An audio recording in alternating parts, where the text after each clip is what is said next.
You know the feeling, right? We've all been there.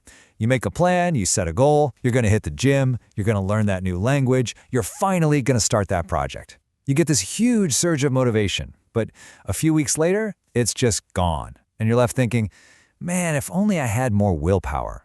Well, today, we're going to tear that whole idea apart. What if that entire struggle, that feeling like you're constantly fighting against yourself, is built on a total misunderstanding of what discipline even is?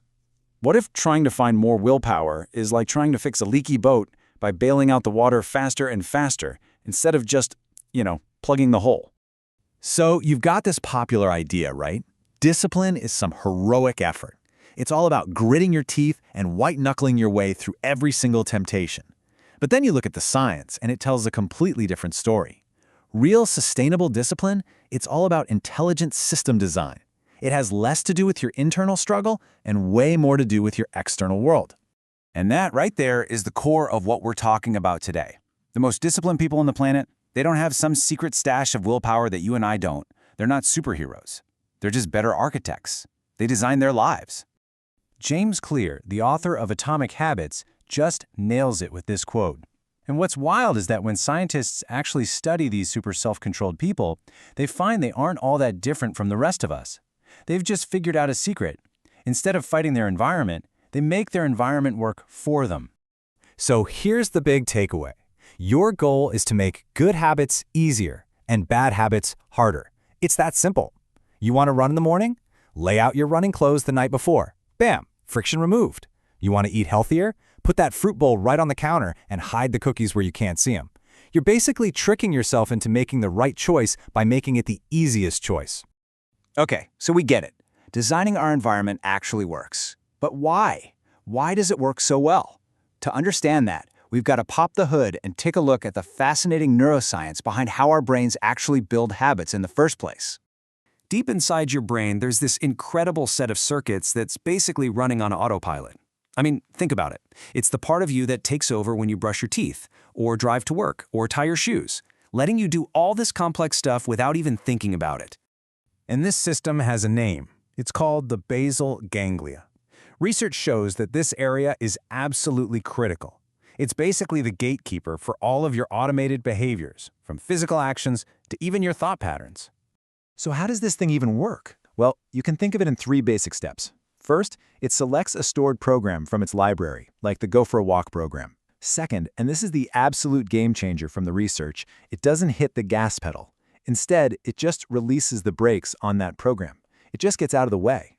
And finally, with the brakes off, the action just happens automatically. So when we design our environment, we're essentially telling our basal ganglia which brake to release. Okay, so if the basal ganglia is our autopilot, how do we get in the cockpit and consciously program the destination? Well, the answer lies in something called keystone habits. A keystone habit is like the first domino in a long chain. It's a small, strategically placed behavior that might not seem like a big deal on its own, but it creates this incredible ripple effect, this cascade that makes a whole bunch of other positive behaviors feel way easier to do. It's the master switch for your brain's autopilot. So here are 3 super powerful examples from the research. First up is the 10-minute non-negotiable. This is just a tiny little daily ritual like reading 10 pages or taking a short walk. It's so small you basically can't fail. And the point isn't the act itself, it's about building that fundamental bedrock of self-trust. Next, there's the weekly reset ritual. This is all about stabilizing your environment, clearing clutter, organizing your schedule, because your external world, believe it or not, is quietly shaping your internal one. And third, we've got the one honest conversation rule. This one reduces emotional friction by getting you to deal with small issues before they pile up and weigh you down. And when you start to put all these pieces together, this really powerful shift starts to happen. You stop thinking about the goal as having discipline like it's some tool you just pick up and put down. The real goal is to be a disciplined person, to become the architect of your own life and your own identity. And here's another gem from James Clear that just perfectly captures this. Your habits aren't just about getting a result. They are about reinforcing who you are. Every time you make your bed, you're not just tidying up. You're casting a vote for being an organized person. Every time you go for that run, you're casting a vote for being an athletic person. And these small votes, they add up. They shape who you believe you are.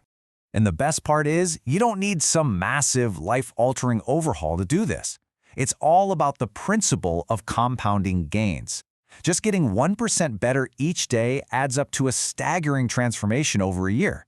It's not about one heroic effort. It's about thousands of tiny, consistent actions, thousands of little votes for the person you want to become. So, let's bring this all home. The real question isn't how can I find more willpower? Let's ask a better question. What is one tiny piece of friction you can remove? What is one simple system you can design right now, today, to make the right path just a little bit easier? Because that one small choice, that one little architectural decision, that could be the vote that changes everything.